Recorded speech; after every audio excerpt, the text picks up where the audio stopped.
Hello students, today we will be discussing a very important topic and we will be discussing about congenital Zika syndrome. One of the potential MCQs which can be asked this year in the NEET PG exam just because of the recent increase in the Zika virus infection also. So congenital Zika syndrome, mother can have symptomatic as well as asymptomatic infection during pregnancy. Mother can have symptomatic as well as asymptomatic infection during pregnancy, and whether symptomatic or asymptomatic, there is 5 to 15% chances that fetus can be affected. Right? So whether symptomatic, whether asymptomatic, the fetus is affected in the 5 to 15% if the mother gets the Zika virus during pregnancy.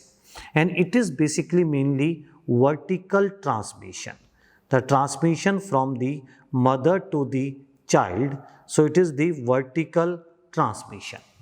And if you see particularly let us talk here the placenta. The placenta, which basically consists of the trophoblast, and there are two trophoblasts. One is the syncytiotrophoblasts and second is the cytotrophoblast. Right? So basically the placenta which is there in the third trimester, that is resistant to the Zika virus infection. Because it produces interferons. Right? But the placenta of the first trimester,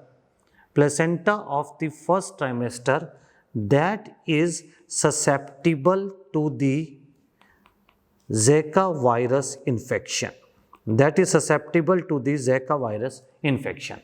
Right? Now the question is, how does the Zika virus is transmitted from particularly the mother to the child? Now this is basically the picture which shows how the vertical transmission takes place, and it has been basically said that there is the role of the placental macrophages, which are the Hofbauer cells. So it is basically the placental macrophages, which is the Hofbauer cells, where this Zika virus it infects. Right? So this is the Zika virus, and this Zika virus infects the Hofbauer cells. And these Hofbauer cells, after being infected, they release cytokines. They basically release is the cytokines which causes inflammation. So this is due to the transmission, through which cells? The answer comes out to be the placental macrophages, which is the Hofbauer cells. Then when it enters into the fetus, basically it affects the brain part, the fetal brain part. And the potential MCQ can be, it attaches to the fetal brain by which receptor? And the name of that receptor is the AXL receptor. So it attaches to the fetal brain by the AXL receptor. So this is the name of the receptor you particularly need to know, right? Now the question is, this AXL receptor is present in which cells in the brain? It is present in the microglia, it is present in the astrocytes, it is present in the glial cells, and it is present in the endothelial cells. So this AXL receptor is present in the following cells. So basically what happens is, there is direct infection of the fetal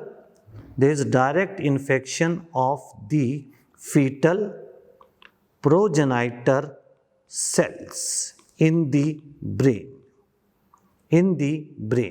and it leads to the death of these cells. So you can very easily understand, if there is death of particularly these cells from which all the brain has to develop so-called, so brain will be not fully developed.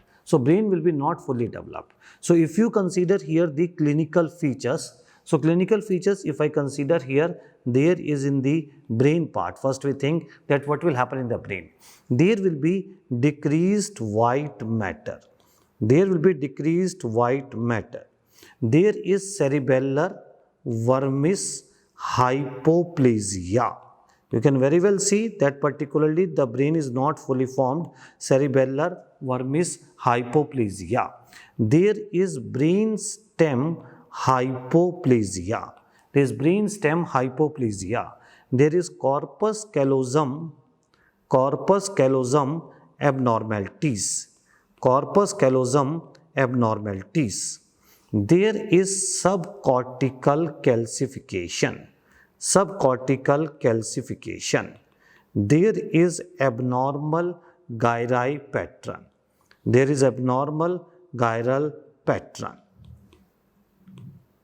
Right? So here need to understand here is there is this subcortical calcification. This is a very, very important point. Right? Now the brain is not fully formed. So overall what will happen to the skull size? This leads to the microcephaly. This leads to the microcephaly. Right? So the brain is not fully formed, and I have given you the points. White matter, that is less. Corpus callosum has got an abnormality. Brain stem hypoplasia. Cerebellar vermis hypoplasia. Abnormal gyri pattern. Right? Plus subcortical calcification. So this particularly, all this leads to the microcephaly. So that becomes the second manifestation. I want to say like this, that the child has got the microcephaly, that is the head circumference less than 3 standard deviation. 3 standard deviation. Then the third important are the ocular problems. Ocular problems. Now basically in this child, mainly posterior segment is affected. Mainly posterior segment is affected. It is not that the anterior segment is not affected, but chances of damage to the posterior segment are more. Right. And if the posterior segment is affected, what you see is particularly there can be chorioretinal atrophy. Chorioretinal atrophy, there can be macular scarring. This can be macular scarring. There is macular atrophy. And fourth is the pigmentary retinal mottling. So if you see particularly affecting the posterior segment, there can be chorioretinal atrophy. There is macular scarring. There is macular atrophy, and there is pigmentary retinal mottling.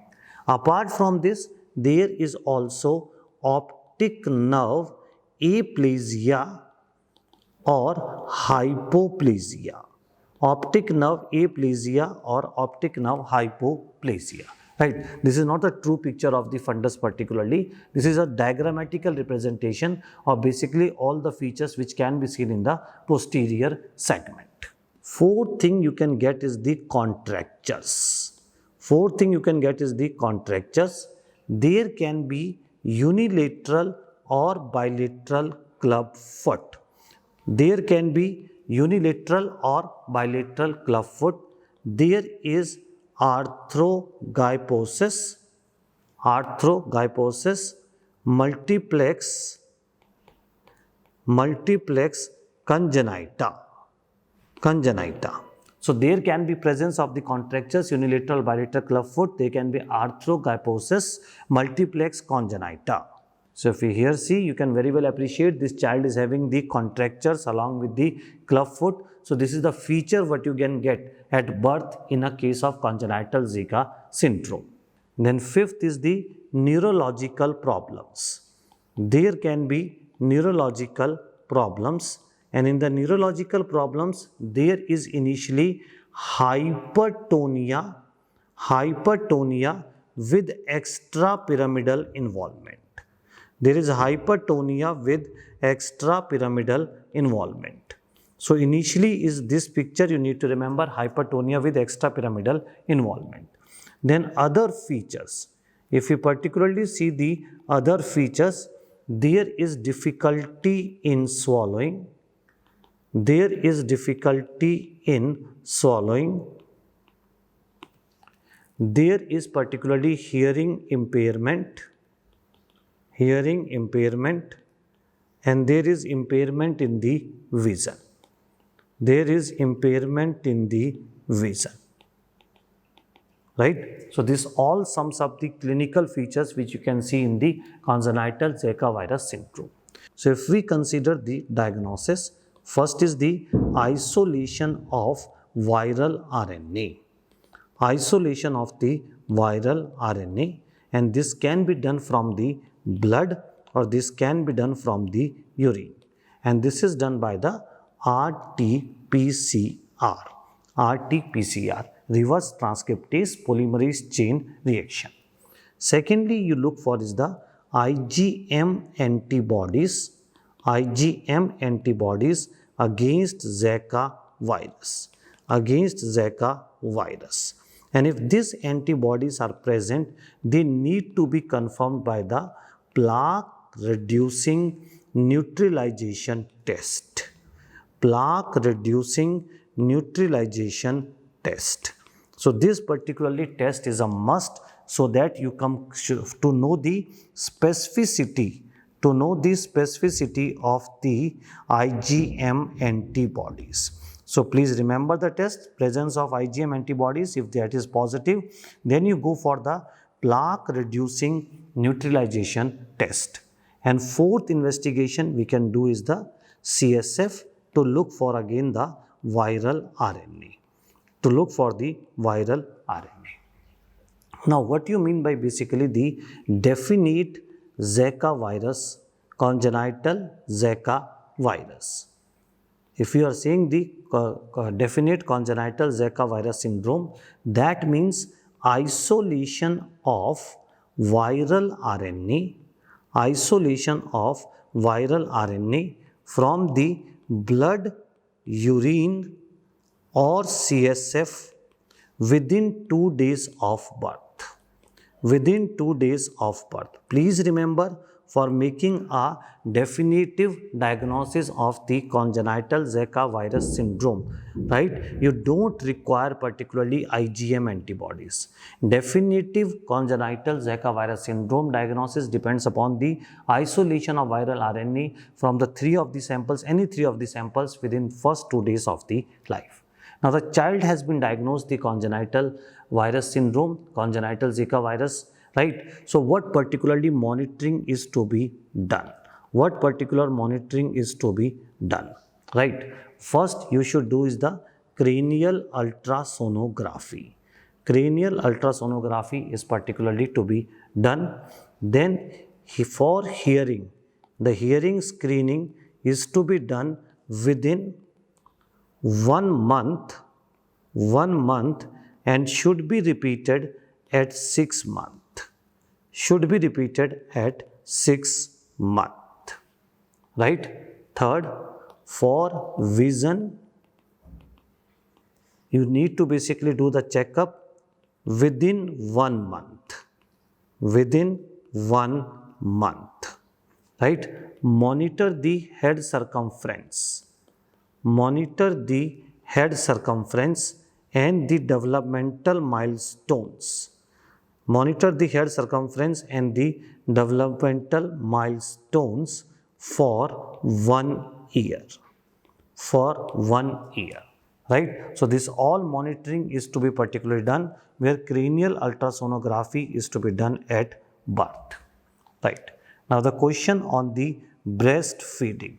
The question on particularly the breastfeeding, right? It is there that Zika virus is transmitted by the breastfeeding. But if a child is born to a mother, particularly, even if the Zika virus is present, then presence of Zika virus in breast milk is no contraindication for breastfeeding. So this is not a contraindication for the breastfeeding. So no contraindication for breastfeeding. So the breastfeeding can be given by the mother, So ideally speaking, basic aim for the congenital Zika virus syndrome till a Zika virus vaccine is available is the prevention only. It is till the time we get an effective vaccine, we can basically prevent only. And how we say the prevention? We say basically here, couples or females planning a pregnancy who are coming from the areas where transmission of Zika virus is known to occur, they are advised to wait at least 6 months. One of the potential MCQs which can definitely be asked, they are advised to wait at least 6 months before trying to conceive to ensure that possible Zika virus infection has cleared. So this is the thing you need to remember, that if particularly the parents are coming from the area where the Zika virus transmission is known to be there, they should at least wait for 6 months. They should at least wait for 6 months before to ensure that the Zika virus has cleared. Lastly, while solving the MCQs, particularly if you get is microcephaly with intracranial calcification. Microcephaly with intracranial calcification. So you need to keep not only Zika virus in mind, you need to particularly keep Zika virus in mind, but you also need to keep cytomegalovirus in your mind. This is important.